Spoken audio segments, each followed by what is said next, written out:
Diyos ko, saan ka ba galing? Kanina pa ang lakas-lakas ng ulan, ngayon ka lang dumating. Kanina pa ako nababahala rito na baka tangayin na yung bahay natin. Pambira ka naman, Gibo, oh. Hindi naman tatangi ng bahay natin eh. Matibay ito. At saka, galing kasi ako kay paring Alfred. Nanghiram ako ng pera. Ay, nako, magbanlaw ka na. Basang-basa ka na ng ulan, oh. Baka makasakit ka pa sa ginagawa mo eh. O eto, hawakan mo na muna tong perang to. Pagkatapos ko magbanlaw bibili kagad ako na makakain natin kapag tumila na ang ulan. O sige, bilisan mo na lang at baka mamaya hindi ka na makalabas mamaya sa sobrang lakas ng ulan na to. Paano tayo makakapaglayag nito mamayang gabi? Bumuntong hininga na lamang ang lalaking si Gibo. Problema niya rin kasi kung papaano sila makakahuli ng ganong kalakas naman ng ulan. Kung kailan kailangan nila ng pera para tubusin ang maliit nilang lupain, saka naman sumama ang panahon. Matagal na mga mangingisda ang mag-asawang Gibo at Sonia. Ito na ang naging kabuhayan nila matapos silang maikasal, 5 taon na ang nakakalipas. Mahirap lang ang kanilang buhay. Kung minsan nga, hindi na sila kumakain kapag hindi sila nakakapunta sa laot para manghuli ng isda. Pero bukod dito, ay may isa pang nagpapahirap sa kanila. Yun ay walang iba kundi ang lupa nilang nakasanla. Na dating taniman nila ng mga kamatis pero nang magkasakit ang babaeng si Sonia, napilitan na lamang silang ibenta yon. O mag-iingat ka ha, ang lakas ng hangin. Kaya mas mainam kung magkapote ka na lang kaya kaysa magpayong. Sige mahal, huwag ka mag-alala. Walang masamang mangyayari sa akin. Mahal, pasensya na ha. Pasensya saan? Pasensya na kasi dahil sa akin, naisala natin ang maliit nating lupa. Ano ka ba? Wala ka namang kasalanan eh. Mas pipiliin kita kaysa sa lupa natin. Isa pa, papakaisapan ko na lang muna si Mang Atong na baka kung pwede, sa susunod na buwan na natin tubusin yung lupa. Total, malakas naman ang ulan eh. Alam naman siguro niya na mahirap mangisda kapag masama ang panahon. Maraming salamat sa pangunawa, mahal. Basta ikaw mahal. Kahit na malakas ang hangin sa labas ay hindi nagpapigil si Gibo. Kailangan niya makabili ng pagkain nung hapon na yun. Dahil kung hindi, mahihirapan na siyang makabili kapag gumabi na. Ramdam niya ang hagupit ng hangin habang naglalakad siya. Para siyang tatangayin. Mabuti na lang at nakakapote lang siya at hindi nakapayong. Sa bilis ng lakad niya, nakarating agad siya ng palengke. Marami ng tao, siksikan. Kagaya niya, nagmamadali rin ng iba para paghandaan ng maaaring bagyo. Aling Fe, 1 kilo nga nitong galunggong. Samahan niyo na rin po ng 2 kamatis ha. Kamatis lang ba ang halo nitong galunggong mo? Opo, kamatis lang. Pangsabaw lang naman eh. Saktong-sakto sa tagulan. Oy sige, libre ko na tong kangkong. Samahan ko na rin ang kangkong ha. Sigurado po kayo? Pinagdududahan mo ba ang kabaitan ko? Ay nako, hindi naman po. Masaya lang po ako. Gibo, Bakit po? yung bangka, baka kunin ng anak ko sa susunod na linggo ha. Papauwi na kasi siya galing Maynila eh. Yun ang gagamitin niya kasi pangingisda na lang din ang pagkakabalahan niya. Natanggal sa trabaho, hinayupak eh. Puro kasi kabalbalan. Sandaling hindi nakapagsalita ang lalaking si Gibo. Medyo nakaramdam siya ng lungkot. Ang bangka na ginagamit kasi nila ay pag-aari talaga ng anak ni Aling Fe. Hiniram lamang nila ito nang magtrabaho ang anak nito sa syudad. At ngayong malapit na pala itong bawiin sa kanila, hindi alam ni Gibo ngayon papaano siya hahanap ng pangkabuhayan nila. Aling Fe, kung sakali po, kapag kinuha na ng anak niyo yung bangka, pwede po bang makisama ako sa kanya? Para kahit papaano may pagkakitaan pa rin po ako. Hindi ko lang alam ha. Ang pagkakasabi niya kasi, yung mga pinsan niya rito ang makakasama niya eh. Pero kung sakaling may bakante, sige, sasabihan ko si Bebong. Sige po. Maraming salamat po. Pagtalikod ng lalaki, para siyang nawalan ng lakas. Nanlalambot siya sa lungkot. Dito niya mas naiisip na parang wala na nga talagang pag-asang maibalik sa kanila ang maliit nilang lupain. Kaya naman, Naisipan na muna niyang daanan na matandang si Atong. Tutal, malapit lang din naman ito sa kanila. Ilang minutong lakaran lang. Papakiusapan niya ito kahit na alam naman niyang ubod na ng samaan ng ugali ni Mang Atong. Mang Atong! Mang Atong! Tao po! Oh, nandito ka na ba para tubusin yung lupa mo? Akala ko hahayaan mo na lang na marimate. Yun nga po ang sinadya ko. Pero hindi ko pa po matutubos ngayon eh. Wala po kasi talagang pera. Hindi rin po naman kami makapaglayag nitong mga nakarang araw at ngayon dahil ang sama ng panahon. Kung pwede lang po sana, bigyan niyo pa ako ng 1 buwan. Ano? Pambira naman talagang buhay to. Iloloko mo na ba ako, Gibo? Ilang beses na kitang pinagbigyan ng konsiderasyon ha? Ilang 1 buwan na ba pinalipas natin? Tinatarantado mo na yata ako eh. Tubusin mo na ang lupa mo ngayon. O kung hindi, maririmata yun. At para mabawi ko yung pera ko, ibebenta ko yun ng mas mahal sa iba. Mang Atong naman. Sampalin ko kaya yung mukha mo. Akala mo madadaan mo ako sa paawa-awa mo? Tinulungan na kita para mailigtas sa sakit ng asawa mo, Gibo. Kasi ang akala ko may babalik mo agad yung pera ko. Pero pinaliban mo lang ng pinaliban eh. Nakakairita ka na ha. Mulis ka na nga sa harapan ko. Baka masaktan pa kita.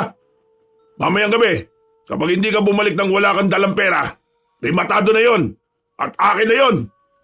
Mang Atong, pakiusap po. Isa pang pagkakataon. Gagawa ko talaga ng paraan. Manahimik ka!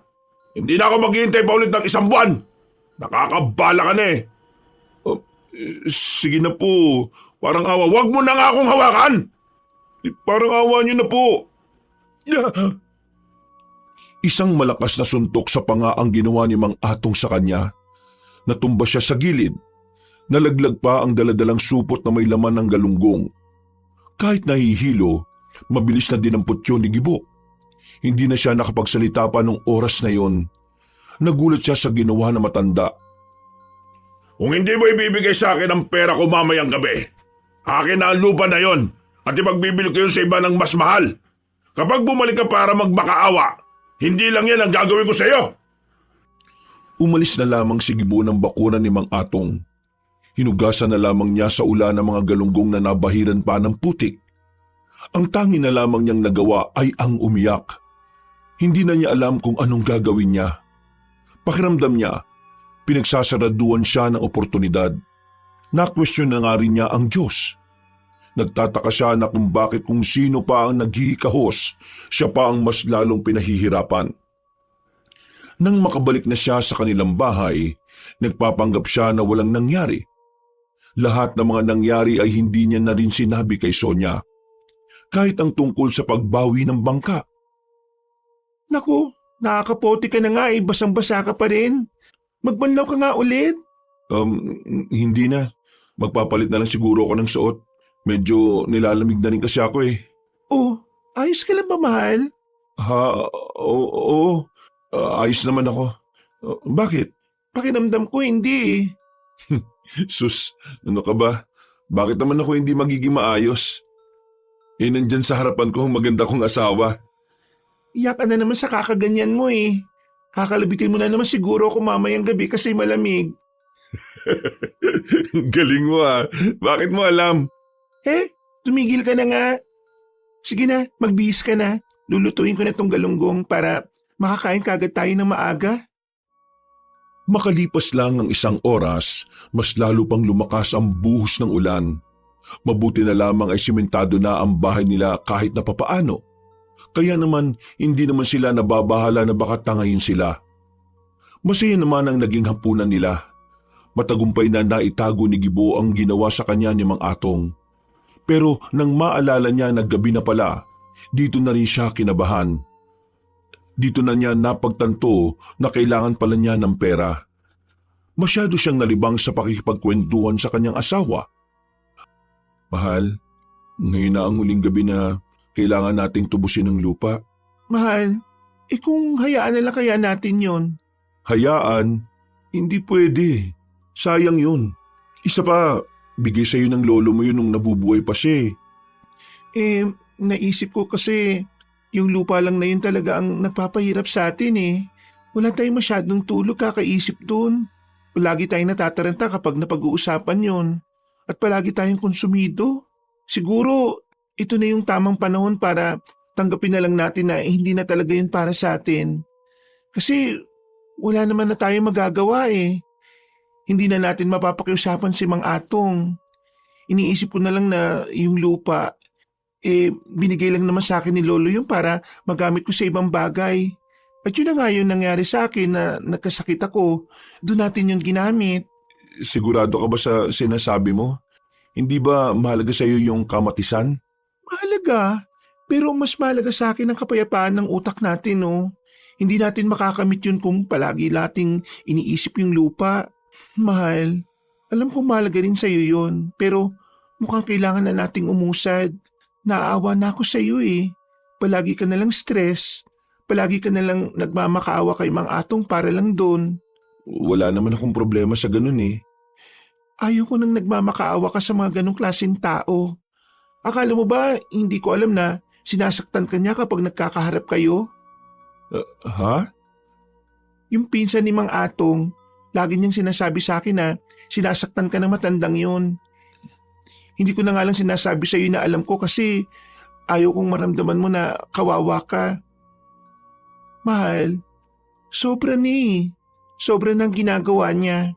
Kaya ngayon, hayaan na natin siya. Sa kanya na yung kamatisan. At siya ang mamroblema kung kanino niya ibebenta yon. Hinuwakan ng babae ang kanyang kamay. Ngumiti ito ng malapad sa kanya. Naramdaman ni Gibo ang pagiging panatag ng kanyang kalooban. Lumuwag ang kanyang paghinga. Gumaan din ang kanyang pakiramdam. Minsan, sa buhay natin, kailangan nating tanggapin na may mga bagay na kailangan na nating pabayaan mawala. Lalo na kung para naman ito sa masikabubuti ng lahat. At lalo na sa kapayapaan natin. Marami pang pagkakataon. Kakayanin natin ang mga susunod na hamon ng buhay natin. Malay mo, may mas magandang plano ang Diyos para sa atin. Kaya talaga minahal kita eh. Kasi marami kang words of freedom. Mahal, words of wisdom, hindi freedom. Ay, oo, yun nga pala. Buti na lang sinabi mo. Buong buhay ko, freedom ang nasa utak ko eh. Ay nako, ikaw talaga oh. Sige na, ubusin na natin tong kinakain natin. O sige, ako nang bahalang magugas sa mga pinggan, mahal. Dakong 2:00 na ng madaling araw nang bahagyang maging kalmado na ang ulan. Wala na rin ang malakas na hangin. Habang masarap ang tulog ng babaeng si Sonia, naisipan ni Gibo na lumabas na muna ng bahay. Kinuha niya ang puting kapote niya. Habang naglalakad, bigla na lamang niyang nakasalubong ang kanyang kaibigan na si Alfred. Buisit ka naman, Gibo. Ikaw pala yan. Aala ko naman kung anong multo na naglalakad sa dilim eh. Puti na naman yung kapote mo. Saan ka ba pupunta? Pupunta ako sa dalampasigan. Titingnan ko lang kung nasa maayos lang yung kalagayan ng bangka. Ikaw ba? Saan ba punta mo? Kagagaling ko lang din dun ngayon. Pinuntaan ko si tatay. Nagiinuman pa rin kasi dun. Pagpunta ko naihatid na pala sa bahay. Nagkasalisihan kami. Ikaw, anong oras na oh? Bakit ngayon ka pa pupunta sa dalampasigan? Gusto ko lang makita yung bangka. Lulubos-lubusin ko na. Sabi kasi ni Aling Fe, yung anak niyang si Bebong, baka umuwi na ro sa mga susunod na araw. Sa anak niya yung bangka kukunin na sa akin. Paano yung kabuhayan yun yan? Yun nga ang problema ko. Teka, may alam akong solusyon dyan pre. May kakilala ko. Gumagawa sila ng bangka. May kamahalan nga lang pero matibay naman. Ano namang ipambibili ko dyan? Alam mo naman na wala akong pera. Nangutang nga lang ako sa iyo ng pang-ulam namin kanina, di ba? Di papairamin kita uli. Diyos ko, hindi na. Nakakaya na, no? Tsaka isa pa, ayaw ko na rin magkaroon ng utang. Di ako makatulog ng maayos sa gabi, kakaisip kung saan nahanap ng pambayad. Pambira ka naman. Tingin mo ba mamadaliin kitang magbayad? Pre, magkababata tayo. Mula pagkabata kilala na natin ang isa't isa. Para magkapatid na nga tayo Hindi naman kita pupwersahin makapagbayad agad. Ang akin lang, tutulungan kita. Bayaran mo na lang ako kung kailan kayo makakaluwag. Kasi ang dami mo nang naitulong sa amin eh. Uy, ano naman? Marami ka rin namang naitulong sa akin eh. Lalong-lalo na yung kailangang itawid si mama sa kabilang isla para lang maitakbo sa ospital. Ikaw ang unang nagkusang loob dahil yung iba ayaw, di ba? Nilayag niyo si mama para maagapan. Tingnan mo ngayon ang sigla-sigla na ni mama. Malakas, walang sakit. Hindi siya magiging gano'n kung hindi mo ako tinulungan nung araw na yun, pre. Di ko makakalimutan yun. Kasi naman, parang nanay ko na rin naman si Aling Tese eh. Yun nga ang punto ko. Parang kapatid na kita. Kaya tutulungan kita. Alam mo kung naiiya ka, isipin mo na lang na investment ko to sa pangingisda mo. Kahit bigyan mo ako ng bango sa araw-araw para lang mabayaran mo ako, ayos na ako dun. Hindi ako makapaniwala na may kaibigan akong sobrang bait na gaya mo. Ano ka ba? Ayaw ko lang talaga na ako umaangat tapos ikaw na itinuring kong kapatid hindi. Huwag mong isipin na abuso ka na. Kasi kusa ko naman tong ginagawa. Gusto kong makitang successful ka rin. Halos maluha-luha pa ang lalaking sigibo ng mga sandaling yon. Niyakap na lamang siya ni Alfred. Huwag nga masyadong mabait. Baka mamaya kunin ka kaagad ni Lord. Sira ulo.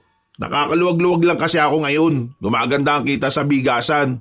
Tara, samahan na kita. Magkakway pang naglakad ang dalawa patungo sa dalampasigan.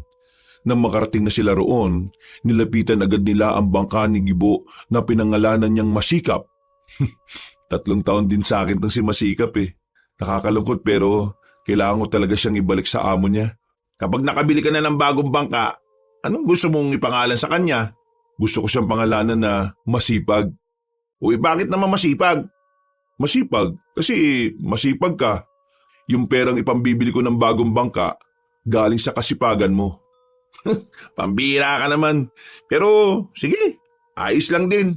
Maganda, makahulugan. Ito kasing si Masikap. Kaya Masikap ang pinangalan ko sa kanya. Grabe yung pagsisikap na ginawa namin ni Mrs. para lang makaahon araw-araw eh. Kaya naman, Napatigil ang lalaking sigibo nang biglang may marinig siyang 2 sanggol na umiiyak. Napalingon siya sa paligid. Para bang meron siyang hinahanap. Bagay na ipinagtaka naman ni Alfred. Uy, ano bang meron? Tinatakot mo ko Teka pre, hindi mo ba naririnig? Naririnig ang alin? Ang hampas ng tubig? Hindi, may naririnig akong iyak ng 2 sanggol pre. Ha? Pre naman, wala naman ako naririnig Nananakot ka na naman Hindi pre, meron talaga akong naririnig. Parang lumingon ang lalaking sigibo sa dagat. Doon niya naririnig ang iyak ng 2 sanggol. Iyak na hindi niya alam kung papaanong mapupunta sa katubigan. Nandun sa gitna Baliw! Paano naman magkakaroon ng sanggol sa gitna ng dagat, pre? Hindi ko rin alam pero doon ko talaga naririnig Alam mo, epekto yan ng mga iniisip mong problema Ang mabuti pa, sumama ka na lang sa akin sa bahay. Nagluluto si mama ng lugaw dun Kumain tayo tapos uwian mo si Sonia. Inakbayan na lamang siya ng kanyang kaibigan at agad na rin silang umalis. Hindi pa rin mawala-wala sa isipan ng lalaki kung ano man yon. Kahit siya, hindi rin makapaniwala na may iyak ng sanggol sa gitna ng dagat. At ang nakakapagtaka pa, ay siya lang ang nakakarinig at tila malapit lang ito sa tenga niya. Pinilit na lamang niyang alisin sa isipan niya yon. Ipinagpalagay niyang dulot nga lang yon ng mga iniisip niya nitong mga nakaraang araw. Kinaumagahan, tuluyan na ngang tumigil ang ulan. Maganda-ganda na ang panahon. Kaya naman maaga nang naglayag ang lalaking sigibo gamit ang bangka niyang si Masikap. Habang nasa laot, hinahanap niya pa rin ang iyak ng sanggol. Pero wala naman siyang nakita. Sa isip-isip niya, baka nga guni-guni niya lamang yon. Kaunti lang ang huli ni Gibo sa buong maghapon. Binagsak niya agad sa pwesto ni Aling Feyon para maisama na rin sa benta. Nang makauwi na siya, Mahal, nandito na ako. Oh, mabuti naman at nandito ka na rin. May itatanong sana ako sa iyo Itatanong? Tungkol saan? Huwag kang tatawa kaya huwag mong isipin na nababaliw na ako Siyempre naman hindi, no? Ano ba kasi yun? Kanina kasi, nung hinahatid kita sa dalampasigan, kahit ang dami nagsasalita, may naririnig akong umiiyak na sanggol. Parang dalawa pa nga yata sila eh. Tiningnan ko yung mga tao sa dalampasigan, wala namang may dalang sanggol sa kanila. Tapos, Tapos, sa gitna ng dagat mo naririnig yung iyak. ha? Bakit alam mo? Narinig mo rin ba? Oo, kaninang madaling araw kasi, mga 2:00, nagpunta ako ng dalampasigan para tingnan yung bangka natin. Narinig ko rin yun. Kasama ko pa nga si Alfred pero ang nakapagtataka, hindi niya naririnig. Ako lang talaga. Tingin mo, ano kayang ibig sabihin nun? Masama kaya yon? Hindi ko rin alam mahal Ang mabuti pa siguro, ikonsulta na lang natin sa mga matatanda. Baka alam nila yung pangitain na ganon. Huwag na. Baka mamaya isipin nila nabubuang na tayo. Naging palaisipan para sa mag-asawa kung ano nga ba talaga ang meron sa mga iyak na kanilang naririnig. Kaya nang sumapit ang kinagabihan, naisip nilang dalawa na pumasya sa dalampasigan. Susubukan nilang muling marinig ang dalawang sanggol, pero mag-iisang oras na sila roon ay wala naman silang narinig na kung ano. Mahal, hindi kaya guni-guni lang nating dalawa yun? Wala pa rin mag-aalas 8 na. Grabing guni-guni naman yun. Dalawa pa talaga tayo sa magkaibang oras. Kasi wala naman na tayong narinig O kaya pinaglalaruan lang tayo ng mga engkanto? Engkanto? May engkanto ba sa dagat? Hindi ko alam. Basta baka ganun. Mahal, sinasabi ko na nga sa'yo, kumonsulta na tayo sa albularyo. Kasi baka mamaya... Wag na nga. Parang hindi mo naman kilala mga tao dito sa atin Makita lang sila na parang kakaiba ka. Ikaw na ang laging pag-uusapan. Ayoko nga ng ganun. Baka mawalan na tayo ng kapayapaan nun Kung sa bagay, may tama ka. Bumalik na lang ang mag-asawa sa kanilang bahay. Nung gabing yun, ipinagpalagay na lamang nila na ang nangyari ay baka epekto lang ng pagnanais nilang magkaroon ng anak. Sa tagal na kasi nilang nagsasama, kahit na kailan ay hindi sila makabuo ng bata. Hindi nila alam kung kanino ang problema, pero kahit na ganon, hindi nila iniwan ang isa't isa. Dahil naniniwala sila na darating din ang araw na ipagkakalob na rin sa kanila ang pinakamagandang biyaya. Pre, maraming salamat pala kanina sa pagtulong kay Ermat Ang dami kasing pinamili. Sus, wala naman yun. Hindi naman tayo others, di ba? Ay, siya nga pala pre. Bakit hindi niyo pala subukan ni Sonia na manghuli sa gabi? Yung pusit pre, malakas ang kitaan daw dun ngayon sa bayan. Oo nga. Pero hindi kasi ako maalam sa panghuhuli ng pusit Isang beses sinubukan ko naman. Ang kaso nga lang, wala naman ako nahuli. Pre, hindi mo yata na itatanong. Marunong ako. Nung dati, nakahuli kami ng marami sa isang gabi lang. Talaga? Marunong ka? Akala ko hindi ka nangingisda Marunong ako. Kaya nga subukan na natin. O sige pre, bukas ng gabi Tinapik na lamang ni Gibo ang balikat ng kanyang kaibigan na maghiwalay na sila sa isang kanto. Pag-uwi niya ng kanilang bahay, inabutan niya ang asawa niya na katatapos lang isampay ang mga nilaban nito. Pasensya ka na mahal natagalan ako. Sinamahan ko pa kasi si paring Alfred Ayos lang naman. Ay, siya nga pala. Kanina dumaan dito si Mang Atong. Tinatanong kung tutubusin pa raw ba natin yung lupa. Ang sabi ko hindi na.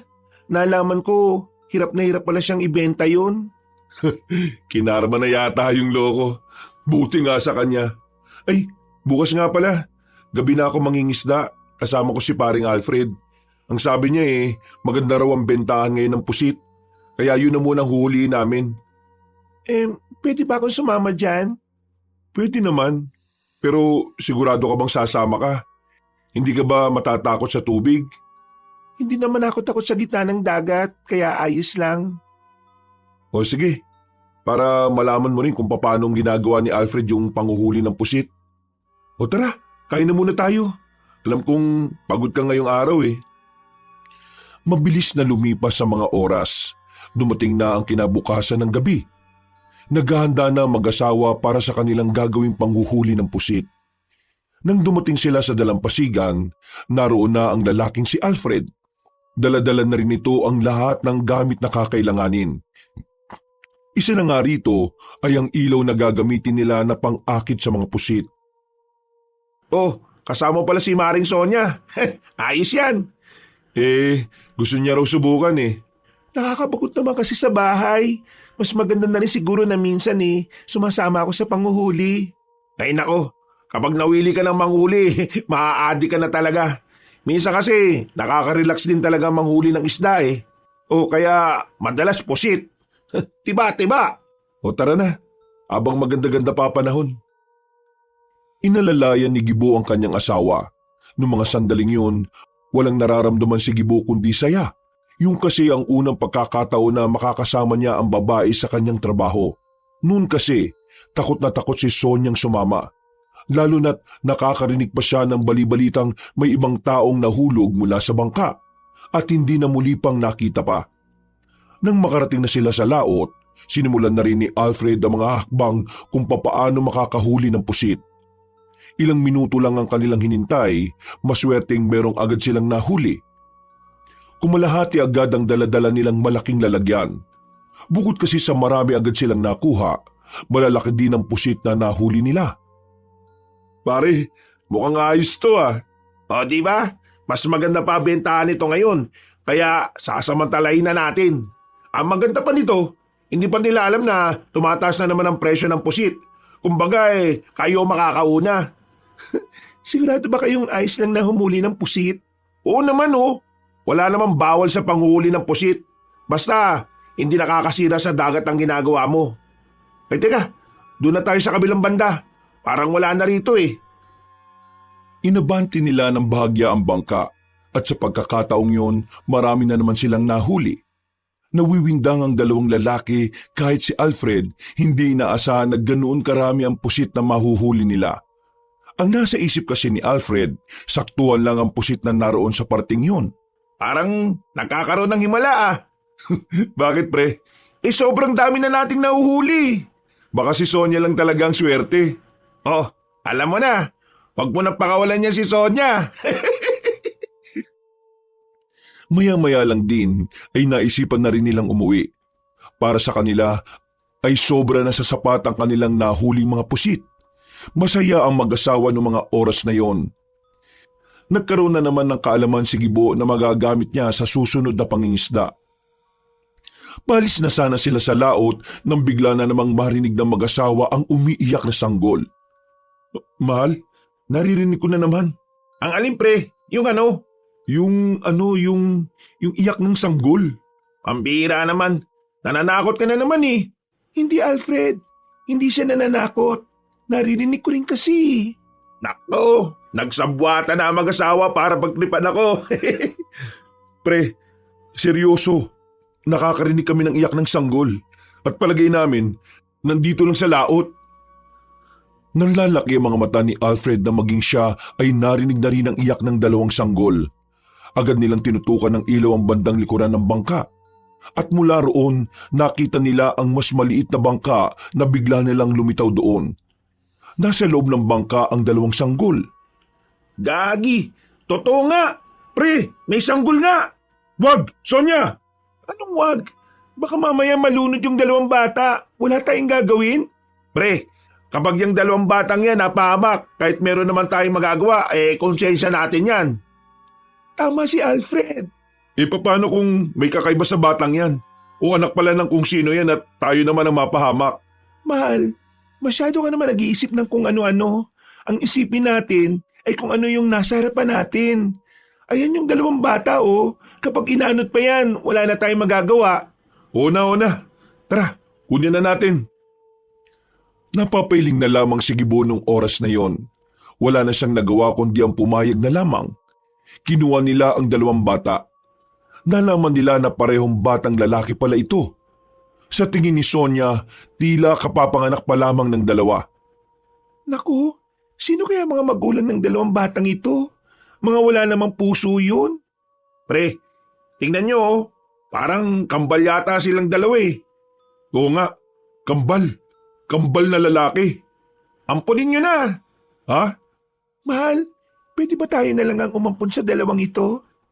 Sonia, sigurado ka ba? Hindi ba dapat isurrender natin sila sa barangay? Kung isusurrender natin sila sa kanila, wala rin silang kikilalaning magulang paglaki nila. Kasi itatapon lang naman sila sa bayampunan eh. May tama si Maring Sonia. Nakikita mo naman yung mga batang palaboy sa bayan, di ba? Karamihan doon, galing ampunan. Nung lumaki-laki, inayanan nilang makalabas. Ganun ang magiging kapalaran ng 2 batang yan kung ibibigay yan sa bayampunan. Kibo, mahal. Sige na. Hindi ka ba naaawa sa 2 ito? Huminga ng malalim si Gibo. Pinag-iisipan niya ng maigi ang kanyang magiging desisyon. Hindi naman sa ayaw niyang kunin ang 2 bata. Sa katunayan ay gusto niya ring magkaanak kahit na ampun lang. Ang iniisip lang talaga niya ay baka merong magabol sa kanila pagdating ng araw. Di ba paano kung lumaki yan sa atin tapos biglang kunin ng mga totoong magulang? Handa ka ba sa araw na yon? Naisip ko na rin naman yan. Pero oo, handa ako. Hindi ko naman iniisip kung anong mararamdaman ko noon. Ang mas iniisip ko ngayon ay yung 2 bata na ito. Oo na, sige na. Pumapayag na ako. Iyon o, pre. Ninong ako niyan ha. Hindi inakala ni Gibo na uuwi silang higit pa sa mga pusit ang madadala nila. Nang makabalik na sila, naninibago ang lalaki dahil meron ng maririnig na sanggol sa bahay nila. Nung mga sandaling yun, kahit na papaano ay nakakaramdam na ng kaligayahan si Gibo. Nakikita niya kasing masaya rin ang kanyang asawa. Malapad ang ngiti ni Sonia, bagay na lalong nakakapagpagaan ng kanyang kalooban. Ang 2 bata ay pinangalanan nilang Benji at Benjo. Mula nang dumating sa kanilang kambal, napansin nilang tila gumanda na rin ang takbo ng kanilang buhay. Sa mga sumunod na taon kasi, nagkaroon na ng sariling bangka si Gibo. Magaganda at masagana rin ang panguhuli nito sa laot. Bukod pa rito, nakakuha na rin sila ng pwesto sa palengke, na siya namang pinupwestuhan ni Sonia para magtinda ng mga isda. Malaking pagbabago ang nangyari sa buhay nila. Hindi naman sila umunlad ng sobra, sadyang kahit papano lang ay nakaluwag-luwag na rin sila. Ang pagkakaroon nila ng ampon ay hindi rin naman naging madali. Palagi silang usap-usapan sa kanilang baryo. Alam kasi ng lahat na hindi naman sila magkaanak. Kaya maraming nagtataka kung saan nanggaling ang 2 bata. Inamin na lamang nila ang totoo na inampun nila ang kambal. Pero hindi nila sinabi kung papaanong dumating sa buhay nila si Benji at Benjo. Nang nasa palengke sila, Oo, pusit-pusit. Pusit kayo dyan. Sariwang-sariwa pa to oh. Kaninang madaling araw lang hinuli. O mahal, nandiyan ka na pala. O bakit? May problema ba? Wala naman. Gusto lang kitang daanan dito bago ako umuwi ng bahay. Mahal, pasensya ka na ah. Ikaw na lagi nag-aasikaso para sa hapunan natin kahit na pagod ka rin naman sa trabaho mo. Ano ka ba? Wala yun. Para ka namang bumabawi ka naman palagi sa gabi. Uy, ano ka ba? Nakakaya. Marinig ka ng iba dyan eh. Lalo na ng mga tsismosa. Ang mabuti pa, umuwi ka na sa atin at baka marami na namang kalat yung mga anak natin doon. O sige, mamaya babalikan kita rito kapag ligpitan na ha. Humalik pa ang lalaki sa kanyang asawa at naglakad na rin paalis. Nang makarating na siya sa bahay nila, kalat-kalat nga ang mga laruan ng 2 bata sa bakuran. Napapakamot na lamang sa ulo si Gibo. Ay pambihira naman talaga oh. Kasasabi ko lang kanina na huwag kayong makakalat dito eh. Oh, ano tong ginawa nyo? Si Benjo po kasi ang kulit eh. Nakatingin lang sa kanila ang batang si Benjo. Hindi ito nakakapagsalita. Pinatingin na nila ito sa doktor pero ang sabi sa kanila, maaring nasa lahi o nasa dugo na talaga ang dahilan kung bakit ganon si Benjo. Maaring minana raw ito sa mga magulang o sa sino mang kadugo nito. Bagamat hindi ito nakakapagsalita, himala naman na nakakarinig ito at nakakaintindi. O Benjo, tulungan mo na lang yung kapatid mo ha, ligpitin nyo ito. Ako naman mag-aanda na rin ang makakain natin para sa hapunan. Sandali lang po, Papa. O, bakit? May sinasabi po si Benjo eh. Sinasabi? Saan? Ano daw? Tiningnan ni Gibo ang batang si Benjo Nakatitig lang ito sa kapatid na si Benji. Naguguluhan si Gibo dahil hindi naman sumisenyas ang bata. Meron po siyang sinasabi. Naintindihan ko po siya sa mga mata niya. Teka. Sinasabi mo yung sinasabi ni Benjo nalalaman mo sa pamamagitan ng pagtingin sa mga mata niya? Tama ba ako? Opo, Papa. Yun po yung kakayahan ko. Ang maintindihan siya kahit na hindi siya nagsasalita. Kaya nga po minsan, nag-uusap kaming dalawa eh. Dahil po doon, hindi ko po nararamdaman na meron siyang problema sa pagsasalita. Iniisip ko na lang po na tamad siyang magsalita. Sige nga. Ano yung sinasabi niya ngayon? Ang sabi niya, sabihin ko raw po yung gusto niyang sabihin. Kaya nga, ano nga yung gusto niyang sabihin? Ang sabi niya po sa akin, may paparating daw pong mga masasamang nilalang sa baryo natin. At kaming dalawa daw po ang lalaban sa mga yon. Ha? Masasamang nilalang? Teka. Anong masasamang nilalang naman yun? Mga nilalang daw na may tuturing na ring halimaw. At ang mga nilalang daw po na yon ay walang iba kundi mga aswang. Sa hindi malamang dahilan, ay naramdaman na lamang ng lalaki na tumindig ang kanya mga balahibo. Wala siyang ideya kung bakit parang may epekto sa kanya ang sinabi ng dalawang bata, kahit na alam naman niyang hindi pa naman kumpirmado yon. Benji, porke hindi nakakapagsalita ang kapatid mo, sinasabi mong siya ang nagsabi niyan? Alam mo ang ayaw ko? Ayaw ko ng sinungaling ha? Hindi naman po ako nagsisinungaling, Papa eh. Kahit po tanungin niyo po si Benjo. Benjo, totoo ba na ikaw nagsabi nun? Tumangutango ang bata, bagay na lalong mas nagpalito sa kanyang isipan. Paano mo naman nalaman ng mga ganong bagay, Benjo? Nararamdaman niya po kapag may mga masasamang mangyayari. Yun po yung isa sa mga kakayahan niya. Isa sa mga kakayahan niya? Ano pa ang iba? Hindi ko pa po alam. Hindi niya pa po sinasabi sa akin eh. Nung mga sandaling yun, unti-unting naintindihan ni Gibo na ang kambal ay hindi talaga pangkaraniwan. May kakaibang kakayahan ng dalawang bata na hindi pa lang nila natutuklasan. Pero sa mga sumunod pang araw, dito na napatunayan ni Gibo na totoo ang mga nakikita ni Benjo. Isang gabi, Pre, gising ka ba? Pre, Gibo! Oh, bakit pre? Hindi ba ako nakakabala? Hindi pa naman. Maaga pa naman eh. Tinuturuan lang naming magbasa yung dalawang bata. O bakit? May problema ba? Pre, nabalita mo na ba yung nangyari sa anak ni Bebong? Kay Bebong? Anak ni Aling Fe? Hindi pa. Bakit? Ano ba nangyari? Wala nang anak ni Manang Fe, pre. Ha? Teka. Layo nga muna tayo, baka marinig ng dalawang bata eh. Tara, dito tayo. Paanong nawala? Anong nangyari? Yung mga mangingisda sa dalampasigan, naglagay na muna ng karatula doon na bawal na munang pumunta sa laot. Doon kasi namatay si Bebong eh. Ang sabi ng mga kasama niyang nakaligtas, may malaking ibon daw na dumagit kay Bebong. Ibig kong sabihin, akala nila malaking ibon, pero aswang daw pala na lalaki. Ha? Aswang talaga? Oo pre, yun ang sabi ng mga kasama ni Bebong. Dinagit daw eh, tapos nakita na lang nila kaninang umaga. Inanod na sa dalampasigan. Wala nang buhay. Daming kalmot sa katawan pre.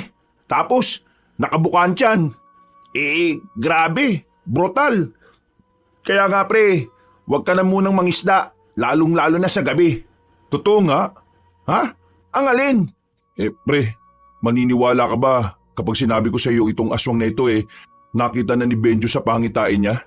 Teka, so totoo yung sinasabi mo na may kakaibang kakayahan itong si Benjo? Yun nga ang napagtanto ko pre. Dahil sa kwento mo, unti-unti na akong naniniwala na hindi nga talaga pangkaraniwan yung dalawang bata. Lalo na si Benjo. Nakita na kasi niyang may masamang nilalang daw na darating sa baryo natin. Tapos, biglang nangyari yung sa anak ni Manang Fe. Pre, gifted yung anak mo. Anong gifted? Malalagay ang buhay nila sa peligro sa ganong kalagayan nila. Pero pwede rin naman nilang magamit yun para makaiwas sa kapahamakan, di ba? Kailangan walang makakaalam ng kakayahan ng kambal. Kapag nagkataon, maraming tao ang manggugulo sa amin para lang alamin ang mga kapalaran nila. Makakaasa ka pre. Wala akong pagsasabihan. Pero pre, bukas punta tayo sa unang burol. Malapit kayo sa isa't isa ni Manang Fe, di ba? Gagaan ang pakiramdam niya kapag naroon ka. Oo, sige. Pupunta talaga ako. O paano? Alis na ako. Pumunta lang talaga ako dito para pigilan kang pumunta sa laot ng ganitong oras. Sige pre, maraming salamat ah. Nang umalis na ang lalaking si Alfred, napahawak na lang sa dibdib ang lalaking si Gibo. Bigla na lamang kasi siyang kinabahan. Nababahala siya para sa kaligtasan ng kanyang anak. Dahil kung totoo ngang dumating na ang mga salot na nilalang, hindi malabong puntiryahin ng mga yun ang dalawang bata, lalo na't merong nalalaman ng kambal sa mga aswang. Kinabukasan, maagang nagising si Gibo para tulungan ang babaeng si Sonia sa pagbubukas ng pwesto nito sa palengke. Habang ang kambal naman ay iiwan na lang muna nila saglit. Habang naglalakad, binuksan ni Sonia ang usapan tungkol sa nangyari kay Bebong. Nakakaawa naman si Bebong, no? Ang brutal na nangyari sa kanya. Totoo ba talagang aswang ang pumaslang sa kanya? Yang sabi ng mga kasama niyang nakaligtas, aswang daw talaga eh. Grabe, nakakatakot naman ang mga aswang na yon. Kaya ikaw huwag ka na munang mangingisda ngayon. Hanggat hindi nahuhuli yung aswang, huwag kang pupunta sa laot.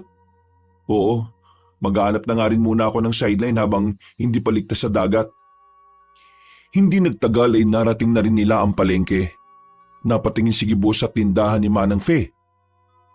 Napailing na lang siya nang makitang nakasarado yon. Napalingon naman siya sa mga tindera. Hanggang doon ba naman kasi si Bebong pa rin ang pinag-uusapan ng mga yon. Matapos matulungan ng asawa ay umalis na rin siya para mag-asikaso sa bahay. Nang makabalik siya, nawindang naman siya sa kanyang nakita. Inabutan niya si Benji na may hawak na itak. Tila nag-iinsayo ito. At ang mas kinawindang niya ay ang tila pagiging biyasa ng batang si Benji sa paghawak ng itak. Para kasi itong mandirigma kung gumalaw.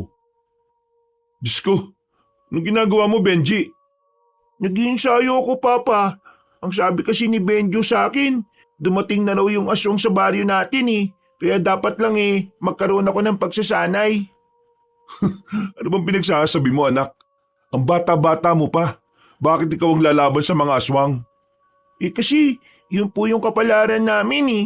Kahit itanong niyo pa po kay Benjo. Kung hindi po kayo makikinig sa amin, maraming taong mapapahamak. Tiningnan ni Gibo ang kanyang anak na si Benjo. Tumango yun sa kanya. Napapakamot na lamang sa ulo ang lalaki. Konsumido na siya sa mga ikinikilos ng kambal. Hindi naman kasi dating gano'n ang mga yon. Parang mula lang na mag-8 taon ang dalawa, bigla na lang naging kakaiba ang mga sinasabi at ginagawa ng mga ito.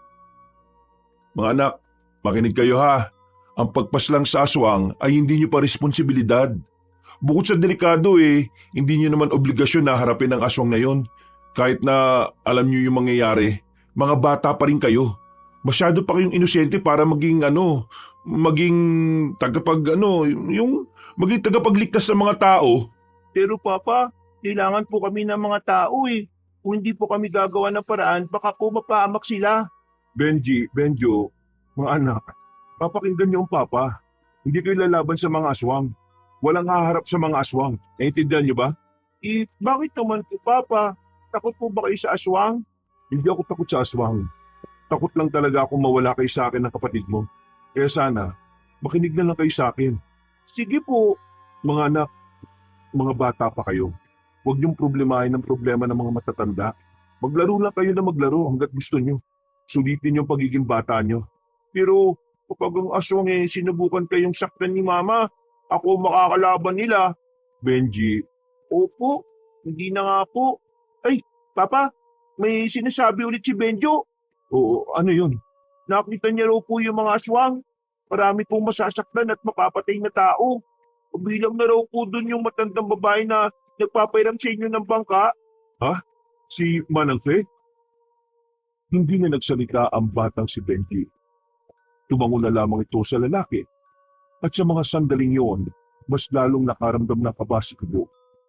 Pakiramdam niya, sa mga susunod na araw ay mas lalo pang magiging komplikado ang lahat. Noong umagang yun, ay sinubukan ng lalaki na ituon na lamang sa gawaing bahay ang kanyang atensyon. Wala naman siyang gagawin ng oras na yun. Pero hindi mawala-wala sa kanyang utak ang mga sinabi ng kambal. May kung anong parte ng kanyang pagkatao na parang hindi mapalagal. Nababahala siya. Nagpaalam na muna siya sa dalawang bata. Naroon na rin naman si Sonia noong oras na yon, kaya ayos lang na lumabas siya ng gabi. Pupuntahan niya ang unang lamay ni Bebong. Kasama niya ang kaibigan na si Alfred. Pagdating nila roon, kakaunting tao lamang ang naabutan nila. Bilang lang sa daliri. Marahil dahil din pa lang ang unang gabi.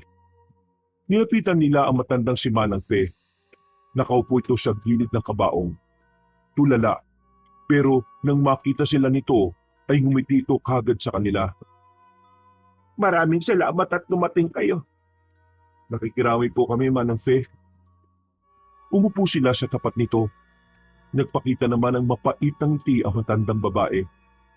Bigla na lamang itong nagkwento sa kanila, kaya pinakinggan na lamang nila ito. Nung nakaraan bago mangyari ito kay Bebong, nanggaling siya sa malayong lugar. Bundok. Kasama niya mga pinsan niya.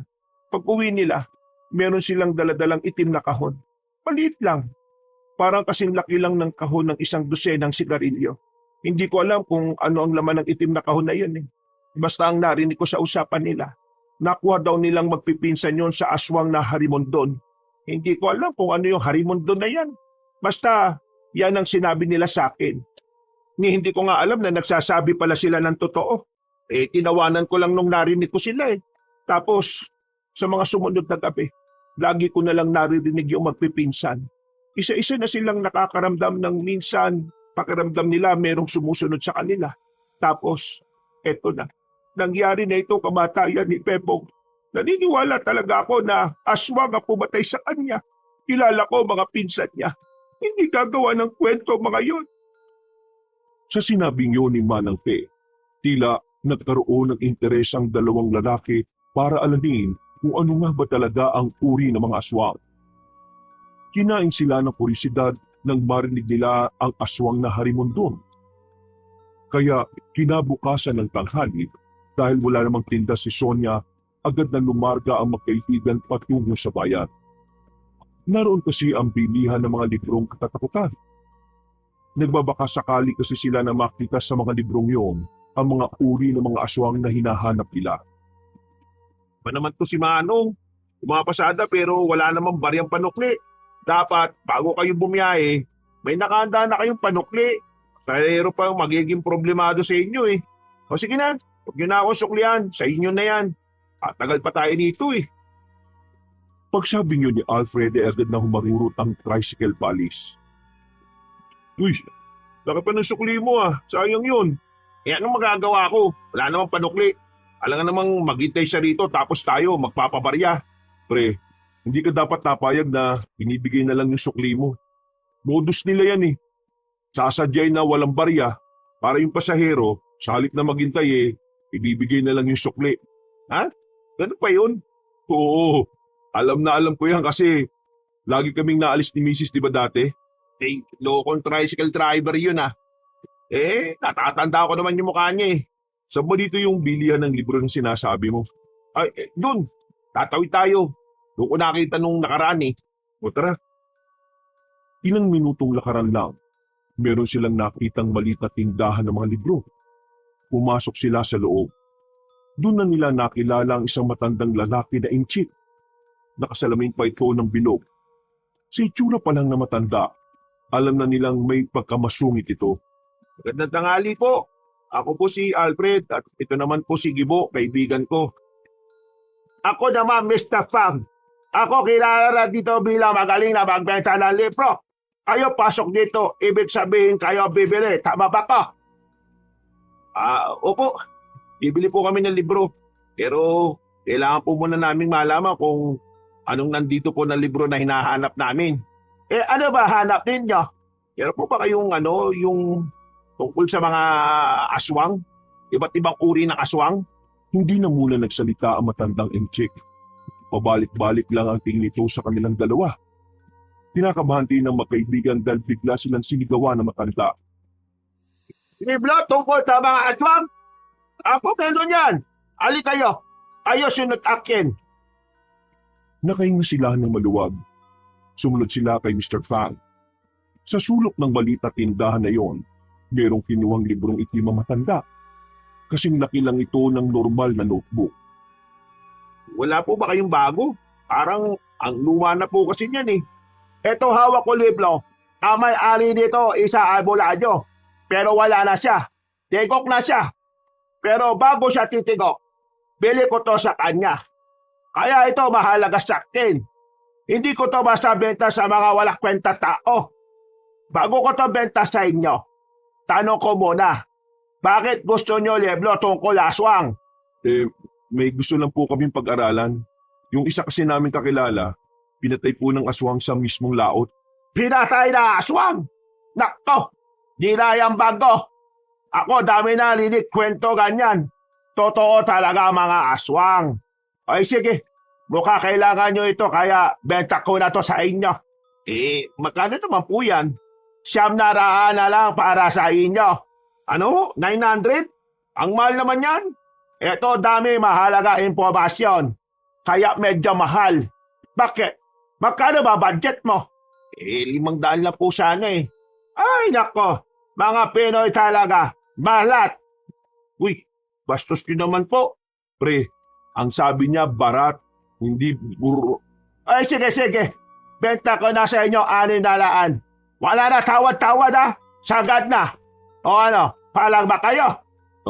Sige na pre, para tig 300 na lang tayo. Ay sige, kunin na namin yan. At pwede bang dito namin simulan ng pagbabasa?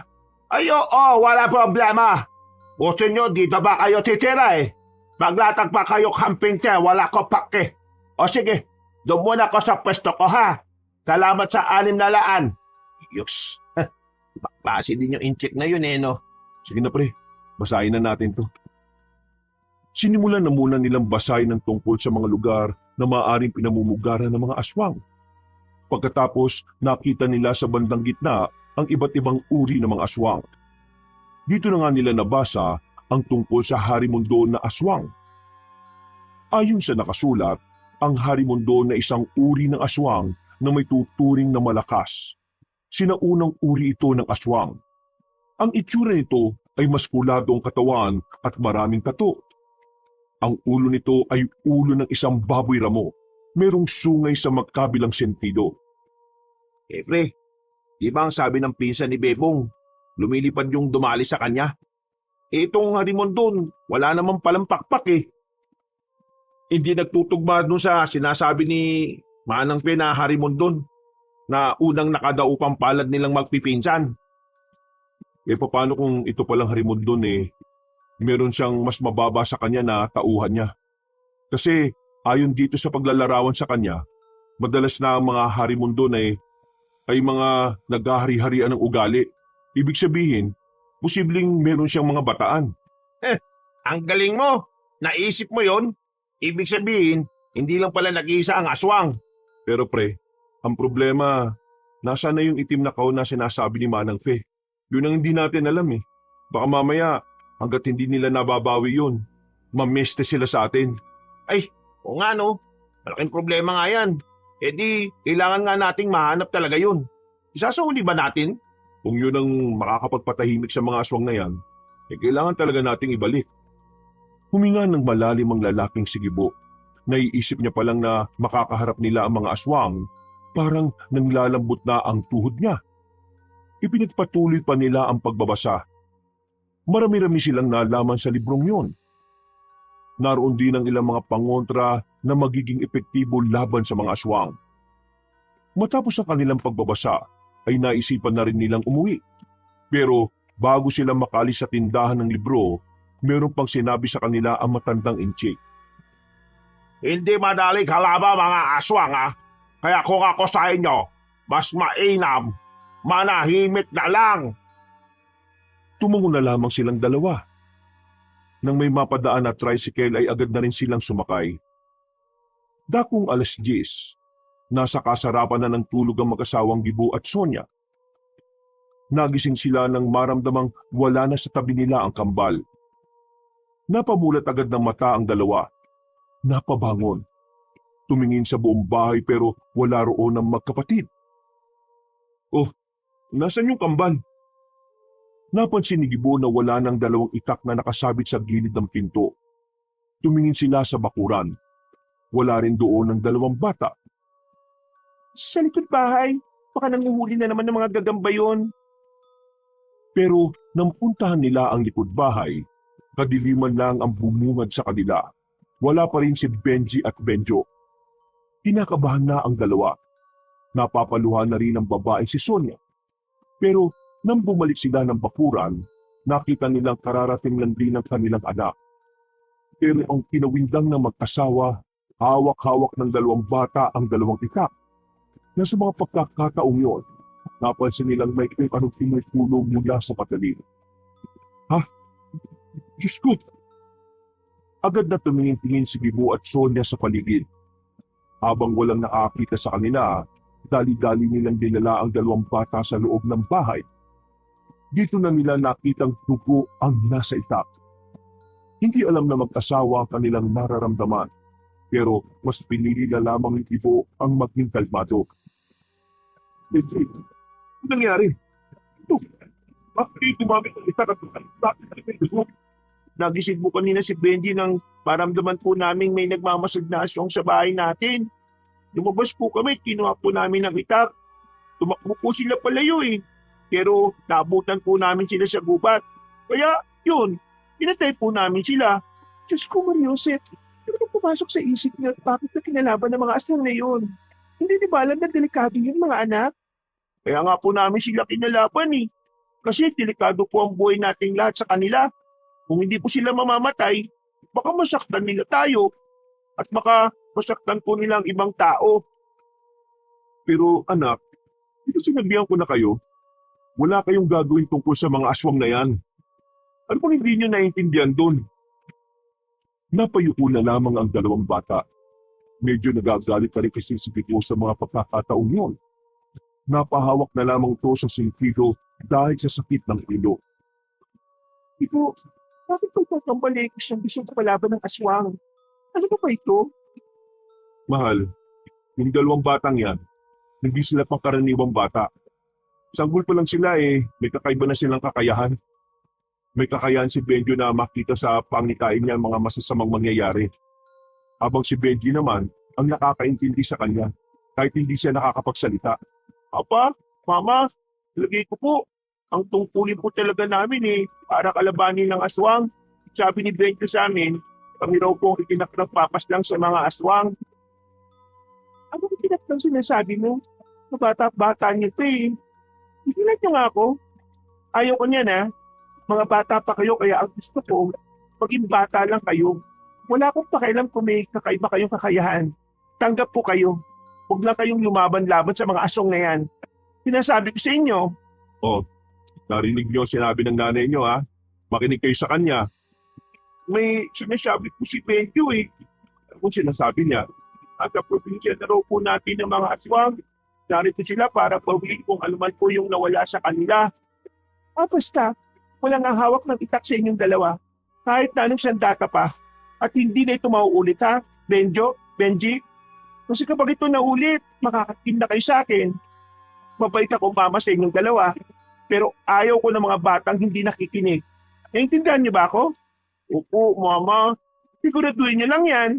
Sige na, magbukas na kayo ng kamay. Wala dapat makalam na meron kayong pinaslang na aswang ha. Naintindihan niyo?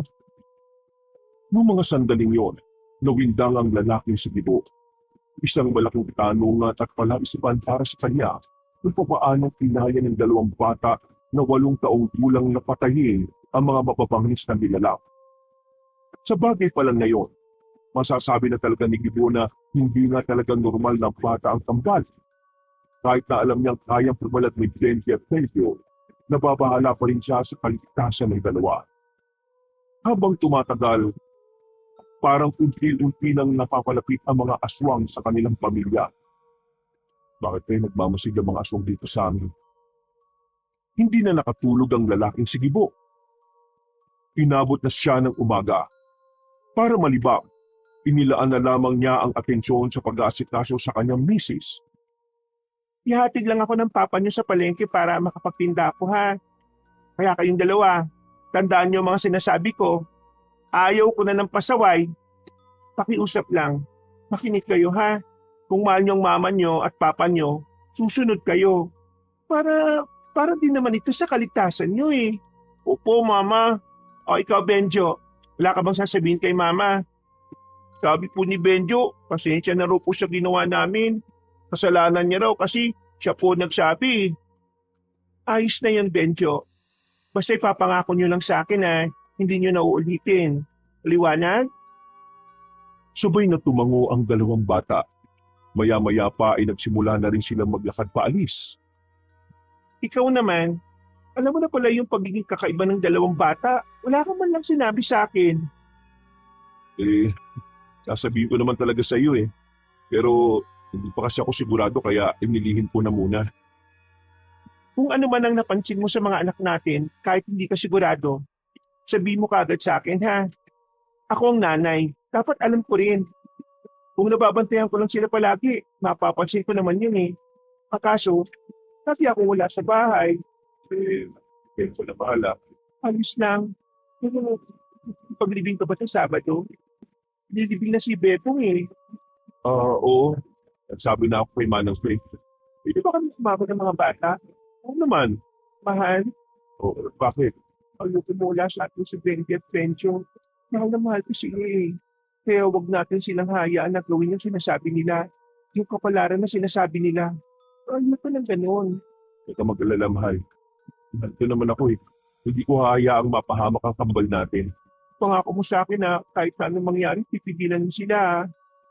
Oo, mahal. Pangako yan.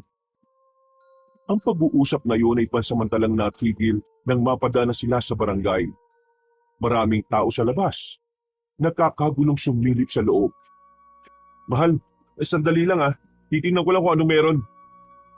Nakipagsiksikan pa si Ibo sa mga tao. Nakita niya rin doon ang kaibigang si Alfred. Kinalbit niya ito at tinanong. Pare, anong meron? Sakto, nandiyan ka pala. Pupuntahan pa lang sana kita eh. Teka, nakakita mo ba yung mga nakatakip ng sako? Saan dyan? Ayun oo, sa may gilid ng sasakyan ni Kapitan. Mga bangkay ng aswang yan, pre. Ano? Bangkay ng aswang? Oo, pre. Natagpuan ng mga magsasaka kaninang alas 5 ng umaga. May pumatay daw dyan sa 6 na aswang na yan eh. Anong sinabi mo? 6? Oo, 6. Tingnan mo oh. Bilangin mo yung mga paa. 12, di ba? Nag-indigan na naman ang balahibo ng lalaki sa Ibo. Nawindang siya. Pinagpapawisan dahil sa kaba.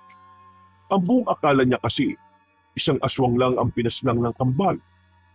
Hindi siya makapaniwalang 6 pala yun. Napapalunok siya ng laway dahil sa kaba. Pero nagpaalam na rin siya sa kaibigan niya at binalikan na lamang niya ang asawa. Ano meron doon? Yung bangkay ng mga aswang, na-recover ng mga tanod at magsasaka. Mga aswang? Oo, marami.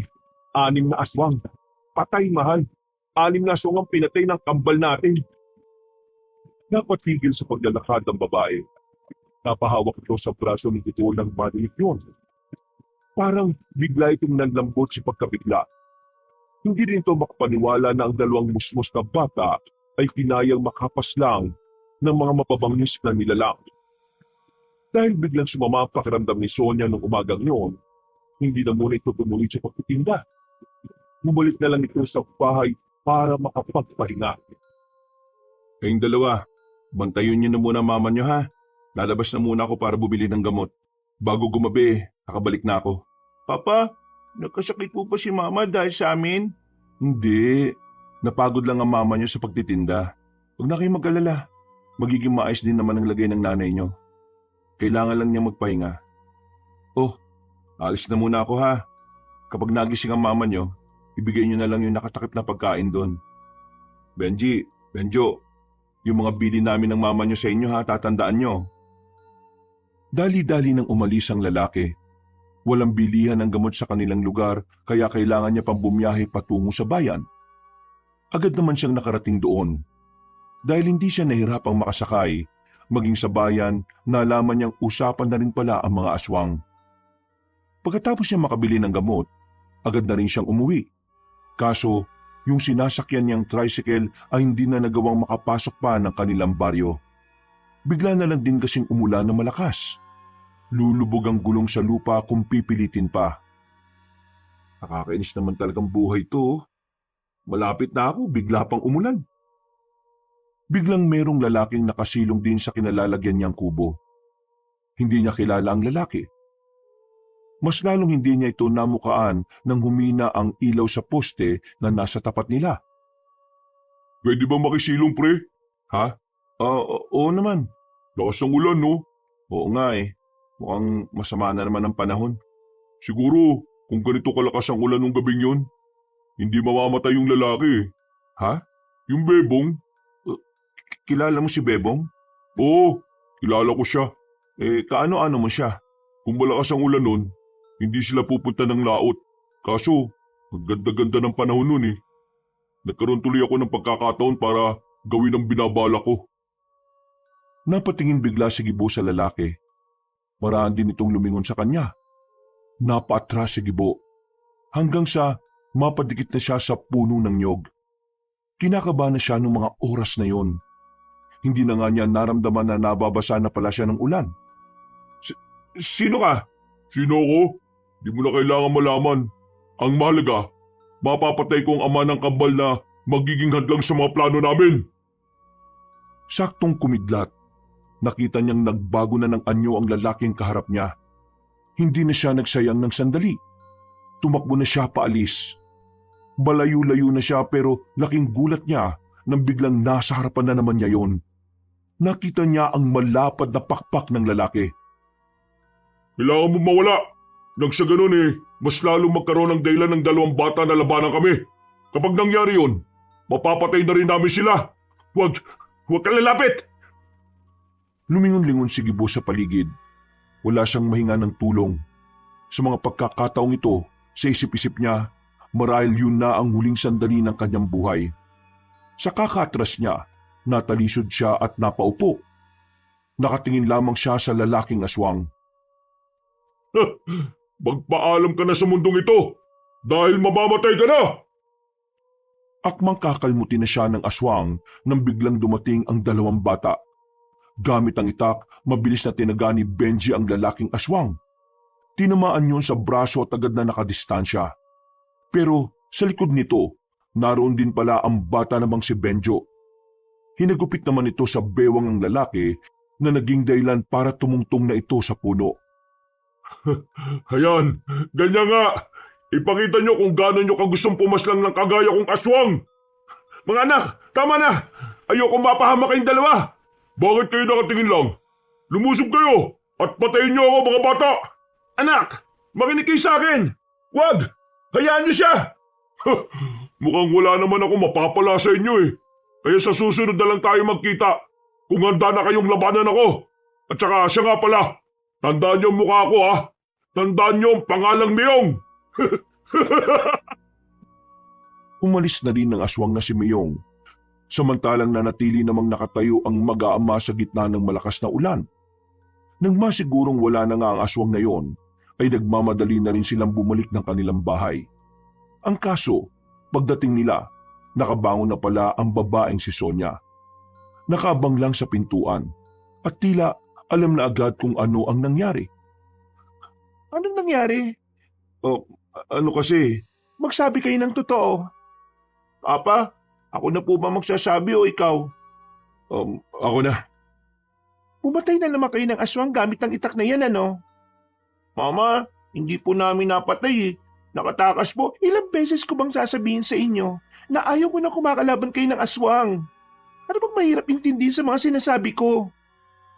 Takot ako mapahama kayo kaya iwasan nyo na ang mga aswang na yan, ha? Benjo, sige na. Magbanlaw na muna kayo at magpalit ng damit. Akin ang mga itak na yan. Mag-uusap lang kami ng mama nyo. Sige na. Agad namang sumunod ang mga bata sa kanya. Pag-alis ng mga yun ay sa kanya ipinaliwanag sa kanyang asawa ang tunay na nangyari. Naglalakad ako pauwi galing sa bayan. Bumili ako ng gamot nang biglang bumagsak ang malakas na ulan. Nakisilong ako sa lumang kubo. biglang may lalaking nakisilong din. Yung lalaking yun pala, aswang. Siya yung pumatay kay Bebong. Papatayin niya rin sana ako kanina. Gagawin niya yun kasi gusto niyang magalit yung dalawang bata. Kapag nagalit yung dalawang bata, hahanapin nila malamang ang mga aswang. At dahil doon mas magiging madali sa kanila para tugisin ang dalawang bata kapag puno na ng galit ang puso ng kambal. At hinayaan mo na lang talaga na kalabanin nila yung aswang na yon. Hindi ko inayaan. Bigla na lang silang dumating nang malapit na akong patayin ng aswang na yun. Iniligtas nila ako. Pero pinigilan ko na silang lumaban ng dumistansya na yung lalaki. Kung hindi dumating yung mga anak natin, siguradong wala na ako ngayon. Pasensya na. Naging emosyonal ako. Alam mo naman na masama ang pakiramdam ko, di ba? Tapos paggising ko, wala kayong tatlo rito. Malalaman ko, ganun pa nangyari. Pasensya ka na rin mahal at nangyari ito. Pero huwag ka na magalit sa dalawang bata ha. Ginawa lang nila yon para iligtas ako. Pero mahal, nag-aalala ako para sa kanilang dalawa. Paano kung pag-initan sila ng mga aswang? Hinawakan ni Gibo ang kamay ng kanyang asawa. Tiningnan nito ang babae sa mga mata. Mahal, tingin ko, kailangan na lang natin tanggapin na yun talaga ang kapalaran ng dalawang bata. Ano? Teka, seryoso ka ba sa mga sinasabi mo? Gusto mong pabayaan natin sa pakikipaglaban ng dalawang bata sa mga aswang? Sonia, ang plano talaga ng mga aswang paslangin ng mga kambal, Sonia. Dahil si Benji at Benju lang ang hadlang sa mga gusto nilang mangyari sa probinsyang ito. Kaya sa halip pigilan natin sila, bakit hindi natin sila hayaang protekta ng kanilang mga sarili? Mahal, magpakatotoo na tayo.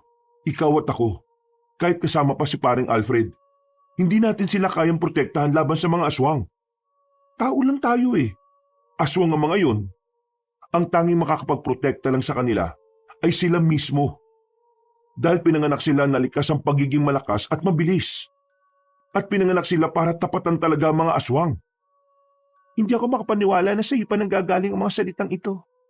Ang akala ko, naiintindihan mo ko. Pero mukhang hindi pala. Ako ang hindi mo naiintindihan, mahal Sinasabi ko lang naman na kahit na anong iwas ng dalawang bata, hahabulin at hahabulin sila. Anong gusto mo? Mamatay sila ng hindi lumalaban? Kahit na may kakayahan naman silang labanan ng mga yon? Isipin mo namang maigi, Sonia. Napasandal na lamang sa dingding ang babae. Tila lalong sumama ang pakiramdam nito ng mga sandaling yon. Hinawakan naman ni Gibo ang asawa sa magkabilang balikat. Sonia, mahal, kailangan natin magtiwala sa dalawang anak natin. Kailangan nating maniwala na kaya nila.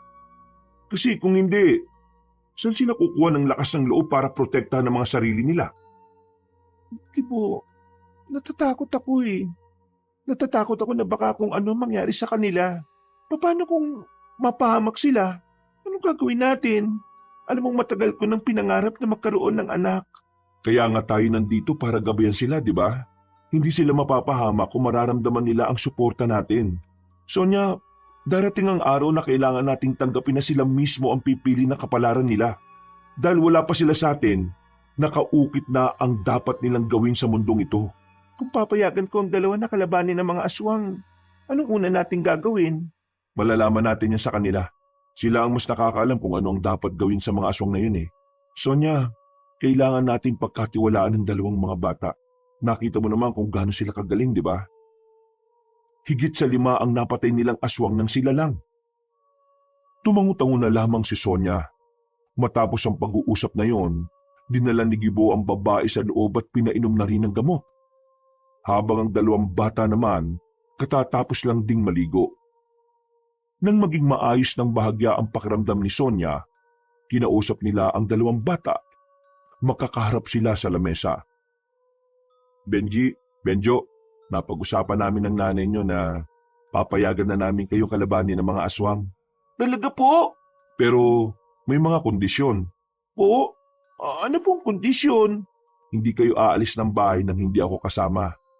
Ibig sabihin, kung sakaling may kakalabanin kayo mga aswang, dapat nandun din ako para mabantayan ko kayo. Pangalawa, lahat ng naiisip nyo, lahat ng gusto nyong gawin, sasabihin o ipapaalam nyo muna sa amin ng mama nyo ha. Pangatlo, walang dapat makakaalam kung anong ginagawa nyo. At pang-apat, kailangan hindi tayo mapapahamak kahit na nakikipaglaban tayo sa mga aswang. Naintindihan nyo ba? Naintindihan po namin pa. Pero bakit po biglang nagbago ang isipan nyo? Napagtanto lang namin ng nanay nyo na kung pipigilan namin kayo, mas lalong mapapahama kayo. Kaya mas maganda nang hayaan na namin kayo para mas maprotektahan yung mga sarili ninyo. Ay, pa, may sinasabi po si Benjo. Ano yan, anak? Ang sabi niya, kapag nagsimula na raw ang pakikipaglaban namin sa mga aswang, mas maganda raw pong nasa ligtas po kayong lugar ni Mama. Ang mga aswang daw po kasi traitor eh. Kung sino ang alam nilang hindi makakalaban sa kanila, yun po ang punteriya nila. Ha? Ligtas na lugar? Saan naman ako hahanap ng ibang lugar? May alam ako! Napatingin sila sa bandang bintana at nakita nila roon si Alfred na nakapayong. Pambira ka naman pre oh. Bakit nandiyan ka? Halika, pumasok ka dito. Pasensya na kung pa lang ako ha. Pero meron akong alam na lugar na kung saan ligtas ka ron, Sonia. Pinapalis niyo ba talaga ako sa bahay na to? Mahal, hindi naman sa ganon. Sa ngayon kasi, hindi ka namin mababantayan palagi sa oras na simulan na namin ang operasyon na sinasabi ng kambal. Ikaw ang uunahin ng mga aswang. Kaya, kailangan mong pumunta sa lugar na kung saan hindi ka nila roon malalapitan. Paano ang pagtitinda ko sa palengke? Maring Sonia, ako nang bahala. Habang nangyayari pa tong problema na to, kung okay lang sa'yo, doon ka na muna sa bigasan namin sa bayan. Doon ka na rin titira. Kasi, likuran nun, bahay ko rin eh. Pero huwag ka mag-alala ha. Puro babae naman na makakasama mo ron. Mga tiyahin ko na puro sundalo. Kaya, kaya-kaya ka nilang protektahan doon sakali pumasyal yung mga aswang. Nag-aalala ko eh. Parang hindi ko kayang malayo sa inyo. Lalong-lalo na sa kambal natin. Mahal, kailangan mong kayanin. Kapag natapos naman itong problema na ito babalik rin naman sa dati yung lahat Mama, huwag ka pong mag-alala. Gagawin po namin ang lahat para hindi po kami mapahamak. O sige, pumapayag na ako. Basta kapag may oras kayo, puntahan niyo ko ron ha. Kahit na makita ko lang kayo saglit, masaya na ako. O pre, ang problema lang nagtataka lang ako. Bakit ba sa inyo galit na galit ang mga aswang? Hindi naman kayo yung kumuha ng itim na kahon na sinasabi ni Aling Fee. Kasi po, nasa amin po yun. Ha? Anong sinabi mo, Benji? Yung hinahanap po ng mga aswang, nasa amin po. Bakit nasa inyo? Alam niyo bang mas lalo tayo malalagay sa peligro dahil doon? Yung sabi po ni Benjo, kung mapupunta to sa mga aswang, magagamit daw po nila ito laban sa aming dalawa Bakit? Para saan ba yung itim na kahon na yun? Nasa lupo ng kahon yung balat ng sinaunang aswang. Hindi namin alam kung ano ang gagawin nila dun Pero nararamdaman namin yun na magagamit nila yun para mas lalo silang maging malakas. Kaya nang makita po namin yun sa daan, hindi na po kami nagdalawang isip na kunin yun. Nasaan na? Wala na po. Ha? Diyos ko, yaari na. Para hindi agad nilang mapakinabangan, sinunog na po namin. Yung pong dahilan kung bakit gustong-gusto nila kaming mawala po sa mundo. Ay naku, masakit ang ulo ko sa inyo. Bakit hindi niyo sinabi sa amin ng nanay niyo? Wala pa po kasi tayong rules nun pa siya. Total, nangyari na naman yan. Paganda na lang natin kung ano yung mangyayari.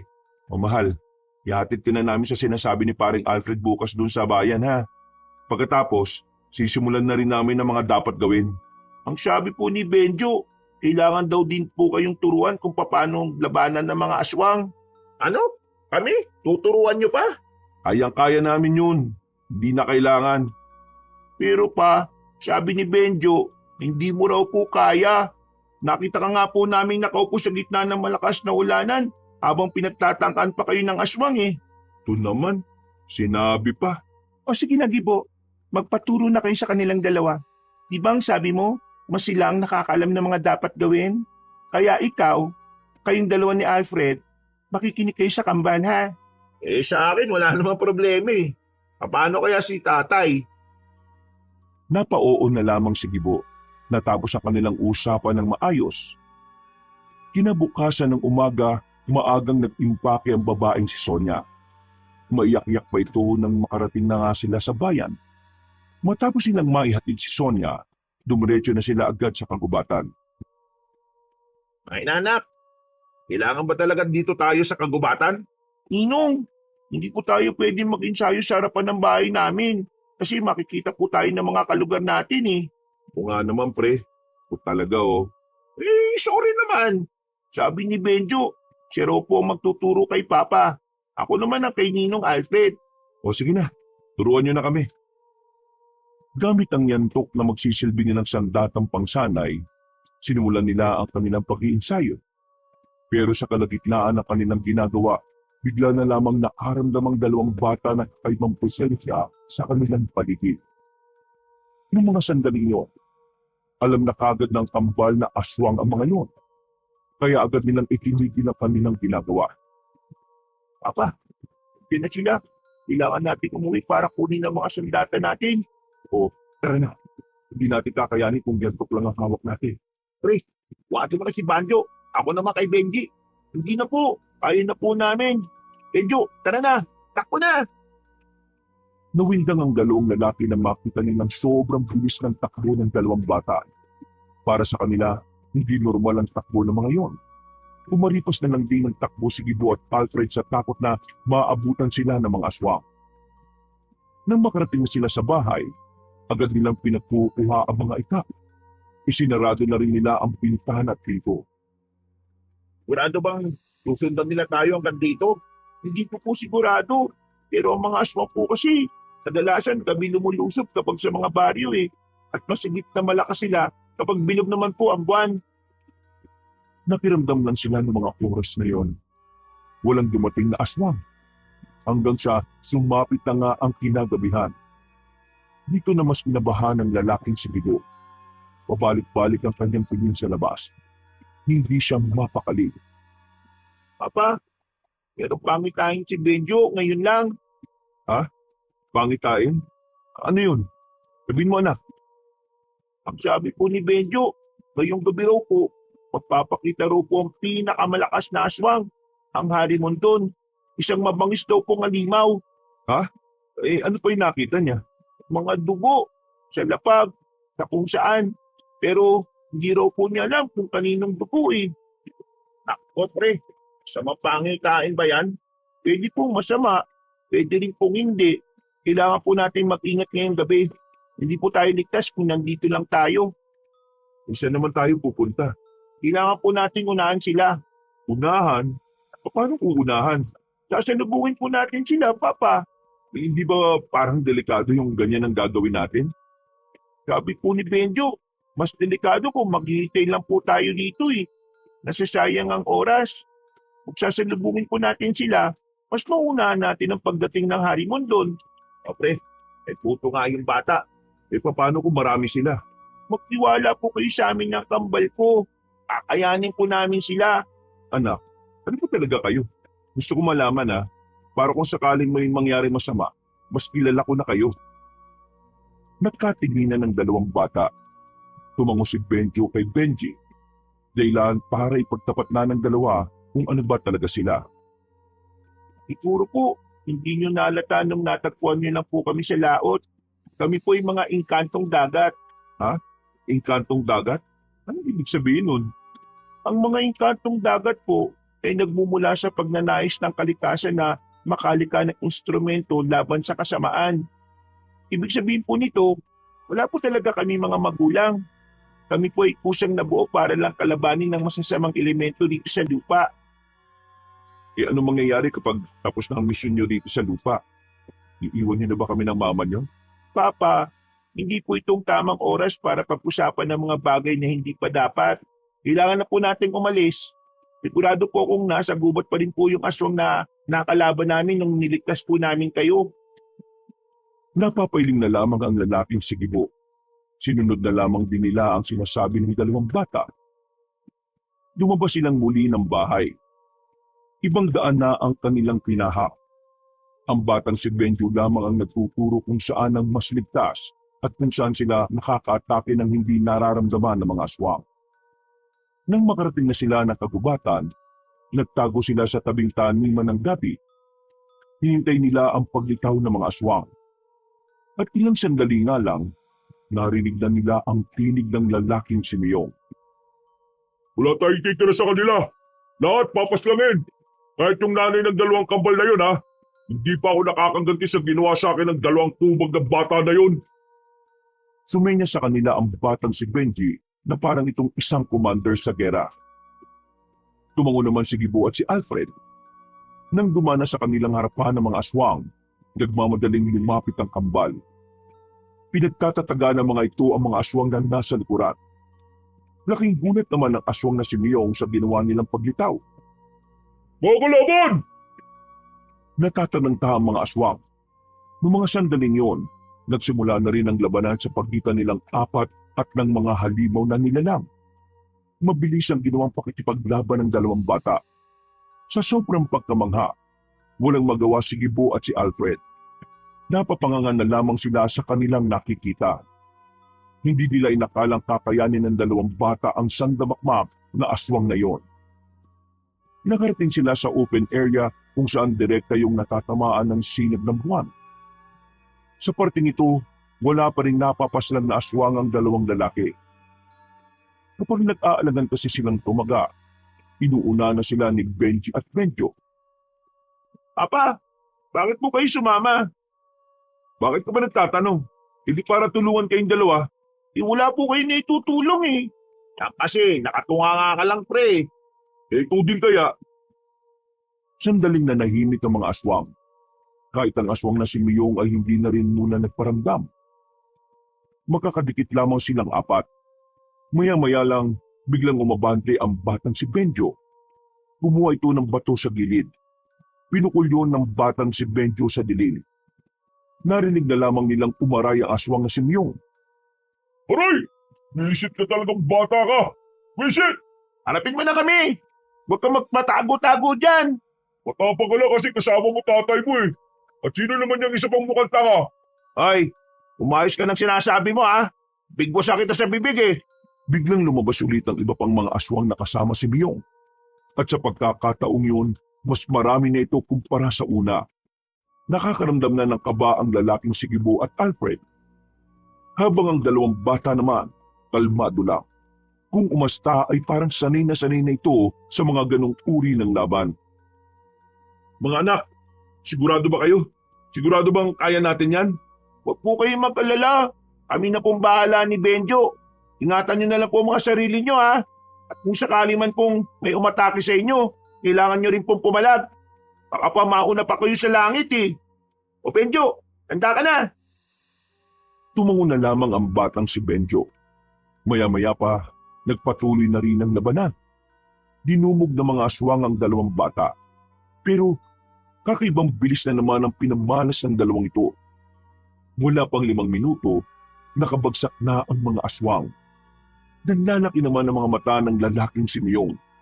Hindi ito makapaniwala na 2 bata lamang ang makakaubos sa kanyang mga kasama. Pre, o bakit? Kanina pa tayo dito pero wala pa tayong itutulong ha. Sabi ni Benji, mag-ingat na lang tayo eh. Baka yun na yung tulong natin. Kung sa bagay, lalaki ka aswang. Sumuko ka na kung ayaw mong magaya sa mga kasama mo. Anong sumuko? Nagpapatawa ka bang kuhugin ka? Lasa popularyo ng mga aswang ng pagsubo, no? Kung gusto niyo ako kalabanin, di kalabanin niyo ako hanggang kamatayan. Nagbagong anyo ng lalaking si Miyong at wala itong sinayang na pagkakataon. Mabilis nitong inatake si Benji. Pero agad namang humarang si Benjo para tulungan ang kambal. Nakainag ang magkapatid sa kinuwang pagkatake ni Miyong. At nang makahanap naman ng tamang pagkakataon ng kambal, agad-agad nilang inatake ng sabay si Miyong. Tinamaan ang aswang sa balikat at sa dibdib. Pero kahit na ganon, hindi pa rin nagpapatalo ang lalaki. Nagagawa pa nitong tumawat-tawat asarin ng 2 bata. Pero sa mga pagkakataong ito, walang panahon para sa laro si Benji at Benjo. Gusto na agad tapusin ng magkapatid ang laban na yon. Kaya naman, hindi pa man nakaka-recover si Miyong ay dali-dali na itong pinagtatataga ng magkapatid. Tinamaan ng aswang sa kung saan-saan na nagdulot dito para bumagal. Hingal na hingal si Miyong. Halatang halata na kahit na anong gawin ito, hindi ito makakapalag sa kambal. Anong klase mga nilala kayo? Hindi ako makapaniwala na mga musmus lang ang gagawa nito sa akin. Pero kahit na mapas lang niyo ako rito, alam ko na hindi kayo mananalo kay Magleo. Hindi kayo uubra sa Harimondon. Papa, Ninong Alfred, pwede po bang ipikit yung mga mata nyo? Ha? Bakit anak? Sundin niyo lang po ako. Agad na ipinikit ng dalawang lalaki ang kanilang mga mata. Maya-maya pa, narinig na lamang nilang dumaing ang aswang na si Miyong. Marahan silang dumilat. Bumungad sa kanilang umaagos na ang dugo ng lalaking aswang mula sa leeg nito. Wala na itong buhay. Hindi na rin gumagalaw. Papa, wala na po mga aswang na ito. Patay na po sila. Pre, natapos na rin yung laban. Wala pa rin tayong nagagawa. Mga anak, ayos lang ba kayo? Ayos lang naman po kami. Sabi ni Benjo, ngayong gabi, makakarap na rin po natin ng Harimondon.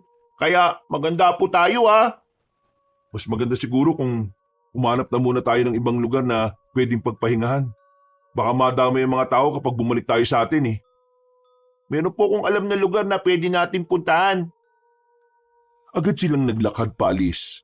Sa kalagitnaan ng gabi, nagtungo sila sa isang lumang kubo. Maayos ang kubo. Malinis din ang paligid nito at nakatabas pa ang mga damo. Benji, sigurado ka bang walang nakatira dito? Bakit parang ang ayos naman dito? Kapag kami lang po ang naiiwan ni Benjo sa bahay, dito po kami tumatambay. Kami po naglinis ng lugar na ito. Sinasabi ko na nga ba't meron kayong hindi sinasabi? Isipin niyo na lang po, Papa, na kung hindi kami lumalabas noon, edi wala po tayo ngayon dito. Oo nga naman, pre. Magpasalamat ka na lang. O di salamat. Naalarma silang tatlo nang makita nilang tila sumakit ang ulo ng batang si Benjo. Sinindihan na ni Benji ang malaking gasera na naroon. Inalalayan nila si Benji na makapasok sa loob. Anak, anong nangyayari sa'yo? Benji, anong sabi niya? Papa, may nakita na naman siya. Nakita niya ang Harimondon. Marami daw po itong sinaktan at pinatay. Ang sabi pa niya, mangyayari daw ang lahat ng yon kung hindi natin siya mapipigilan ngayon pa lang. Anak, gagawin natin ang lahat para matalo ang aswang na yon. Huwag kayong mag-alala. Tutulong na kaming dalawa ng Ninong Alfred nyo. Hindi po, Papa. Mas maganda po kung iiwas kayo. Mamamatay po kayong dalawa Hindi pwede. Mapapahama kayong dalawa. Pa, malakas ang Harimondon.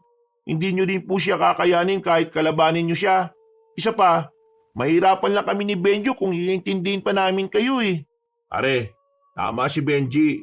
Sa ngayon, kailangan natin magtiwala sa kanila. Kahit na gustong-gusto sumama ni Gibo, ay wala na rin siyang ibang magagawa. Napagtanto niya na totoong magiging pabigat lamang silang dalawa sa dalawang bata. Ipangako niyo sa akin na makakabalik kayo ng ligtas Benji, Benjo. Papa, sige na po, umalis na po kayo. Halika na kasi pre, ulit mo rin no. Kailangan niyo pong umalis, malapit na pong Harimondon. Nag-aalangan tumakbo ang dalawang lalaki. Palingon-lingon pa sila sa likuran habang papalayo sila sa kinaroroonan ng dalawang bata. Malakas ang kaba ni Gibo. Natatakot siya na baka yun na ang huling sandali na makikita niya ang kambal. Pero sa kabilang banda, pilit niyang kinukondisyon ng kanyang utak na kailangan niyang pagkatiwalaan ng dalawang bata. Pre, yun na yung Harimondon Pre! Bakit ka tumigil? Sige na, mauna ka na. Ha? Baliw ka ba? Sabi ni Benji, kailangan na nating umalis. Pre, hindi ko kayang iwan si Benji at Benjo sa ganung kalagayan. Ay naku, kulit mo naman Yun nga ang mas makabubuti sabi ng anak mo, pre. Isipin mo na lang kanina wala naman tayong nagawa. Ngayon pa kayang mas malakas yung kalaban nila? Kaya nga dapat nandun ako kasi mas malakas ang makakalaban nilang dalawa. Pre, hindi ko kaya manood lang Nababahala ko na baka wala na akong dat na anak. Bakit? Wala ka bang tiwala sa kanila? May tiwala ako sa kanila. Pero minsan, hindi sapat ang tiwala ko para masiguro kung ligtas sila. Gagawin kong lahat na makakaya ko para protektahan sila. Dahil nangako ko kay Sonia na kahit na anong mangyari, hindi ko hayaang mapahamak ang mga anak ko. Sige na, diyan ka na pre. Uy! Umalik ka dito! Binilikan ni Gibo ang mga anak niya. Wala na siyang pakialam kung gaano kalakas ang aswang na aabutan niya. Basta ang tanging tumatakbo na lamang sa kanyang isipan ay ang makatulong sa kambal.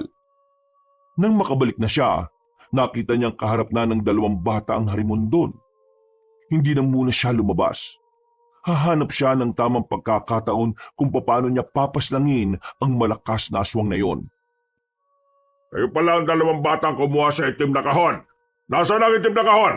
Ibalik niyo sa akin kung ayaw niyong... Matagal na pong wala yung itim na kahon. At kung ano man ang laman nun, sinunog na namin. Anong sinabi mo? Sinunog na namin para wala na kayo mapakinabangan pa. Sa sinabing yun ni Benji ay nagsimula ng magalit ang matandang aswang. Nang gagalaiti na ito, humaba na ang mga kuko. Lumaki na rin ang katawan nito. Unti-unti na ring naging ulo ng baboy ramo ang ulo nito. Magbabayad ka sa ginawa mong bata ka! Pati na rin ikaw na hindi nagsasalita! Huwag mong dinuduro si Benjo ha. Hindi mo alam na mas malakas yan kaysa sa akin. Eh wala akong pakalam kung sino sa inyong 2 malakas. Dahil pipinuhin ko kayo at itutupi ko kayong 2 sa 8. Dahil sa laki ng katawan ng harimondon, parang yumayanig kapag naglalakad ito. Nung mga sandaling yon, nakita ni Gibo na tila hindi man lang kinakabahan ng 2 bata. Parang kalmado lang. Parang hindi nakakaramdam ni kaunting takot. Magsisisi kayo, ako ang kinalaban niyo! Nang makalapit na ang harimondon sa 2, nagawang makailag ni Benji at Benjo. Gamit ang kanilang itak, tinaga ni Benjo ang aswang na si Leo sa hita. Sinundan naman ito ng taga ni Benji sa bandang likuran. Nung mga sandaling yun, akala nila ay tatabla ng aswang. Pero tumawa lang ito na malakas. Tila hindi man lang naramdaman ang hiwa na kanilang nagawa. Ha! Anong akala niyo? Mapapatay niyo ako gamit ang simpleng itak na yan? Para niyo lang akong kinikiliti eh! Benjo, mukhang di na natin kailangan ng itak na ito. Binitiwan ng 2 ang kanilang sandata. Nagtaka naman ang aswang habang si Gibo naman nababahala dahil hindi nila alam kung ano ang gagawin ng 2. Gayong wala na itong magagamit na pamatay sa aswang. Lalabas na sana siya sa kanyang pinagtataguan pero pinigilan siya ni Alfred. Pre, wag. Hayaan mo na muna sila. Saka ka na lumabas kapag may tamang pagkakataon na. Uy, bakit ka bumalik? Malamang, di naman kita pwedeng hayaan na lang dito. Napalingon sila nang marinig na umaangil ng malakas ang harimondon. Dinakmaan ng aswang na si Manong Leo si Benji. Nahawakan nito sa damit ang bata. Akmang ibabalibag nito si Benji pero sumulpot naman agad si Benjo sa gilid. Isang malakas na suntok ang pinakwalan ni Benjo sa tagiliran ng harimondon. Sa lakas ng suntok, naramdaman pa nila Gibo at Alfred ang malakas na hangin. Napatras ang harimondon nang maramdaman ang epekto ng ginawa ng bata. Ang sabi ni Benjo, hindi pa yun ang pinakamalakas ha. At ang sabi ko naman, mukhang sa ganitong paraan ka namin matatalo. Anong karapatan niyong saktan ako? Ako ang hari ng mga aswang! Isa akong harimondon! Kaya hindi ako matatalo lang ng mga kagaya ninyo! Muling tumakbo si Leo. Sinalubong naman ito ni Benji. Sinuntok ni Benjo ang aswang pero sa pagkakataon namang ito, biglang nakailag na ang aswang. Paglingon ng batang si Benjo, isang suntok ang sumalubong sa kanya. Tinamaan si Benjo sa katawan. Tumilapon ang bata patungo sa puno. Lalabas na sana si Gibo pero nang makita niyang nakabangon agad ang bata, napangangan na lamang siya. Tingnan mo nga. Mukhang matatalo ba ng aswang yung kambal kung ganyan sila kalakas? Tingnan mo, nakabangon pa oh. Nung mga sandaling yun, nagtaka na rin ang aswang. Nanlalaki ang mga mata nito nang makitang parang wala namang epekto ang suntok niya sa batang si Benjo. Paglingon ni Leo sa kaliwa, sumulpot doon si Benji. Sinuntok siya sa mukha ng bata. Sa lakas ng suntok, nabungi ang isang pangil ng aswang. Gigil na gigil ang harimondon sa 2 bata. Kaya naman, Ilalabas na nito ang pinakaalas nito sa laban. Naglabas ito ng hangin mula sa bibig nito at ang hangin na yon ay nagdulot ng hapdi sa mga mata ng dalawang bata. Dahil doon, nawala sa focus ang kambal. Sinamantala naman ito ng Harimondon para makaatake. Naisan ko kayo mga bata! Tumakbo ng mabilis ang aswang na si Leo at saka sinuntok si Benji. Sumadsad pa sa lupa ang mukha ng bata. Habang si Benjo naman ay nakatikim naman ng malakas na sipa. Tawa lang ng tawa ang aswang. Hindi pa ito nakontento. Sunod-sunod na suntok ang pinakawalan nito sa dalawang bata. Sa liit ng katawan ni Benjo at Benji, talagang naramdaman na ng kambal ang epekto ng suntok ni Leo. Sinasabi ko naman kasi sa inyo hindi nyo kakayanin ng isang kagaya ko. Mas mabilis kayong dalawa, pero mas mautak ako sa inyo. Masyado pa talaga kayong bata. Marami pa kayong kakainin bigas. Ngayon, katapusan nyo ng dalawa. Ako ang harapin mo! Hindi na nakatiis pa si Gibo. Lumabas na ito sa kanyang pinagtataguan. Ang tanging hawak niya lamang ay isang itak na kinakalawang pa. Kahit na nanginginig pa ang tuhod. At sino ka naman? Ako ang ama ng dalawang batang yan. Ako ang harapin mo. Sigurado ka ba sa sinasabi mo? Sa itsura mong yan, parang wala ka namang magagawa. Tingnan mo nga yung tuhod mo, nanginginig. Nanginginig ang tuhod ko sa sobrang galit sa mukha mo. Marami ka pang daldal. Sige, uunahin na kita. Tumakbo ang Harimondon patungo kay Gibo. Nang malapit na ito sa kanya, kumuha siya ng lupa at saka isinaboy sa mukha nito. Dahil doon ay napuwing ang Harimondon at nawala ito sa wisyo. Hindi na nagsayang pa ng pagkakataon si Gibo. Agad na niyang itinarak ang hawak na itak sa dibdib nito.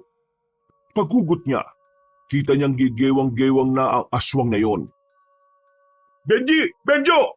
Tinatablan siya ng itak! Ngayon na! Kahit malabo pa ang paningin ng dalawang bata, mabilis nilang kinuwang itak na nasa lapag. Dali-dali nilang nilapitan ng Harimondon. Itinarak din nila ang itak sa dibdib nito. Makailang ulit nilang ginawa yon. Hindi pa nila ito tinigilan hanggat hindi sumusuka ng dugo ang aswang. Dumistansya si Leo.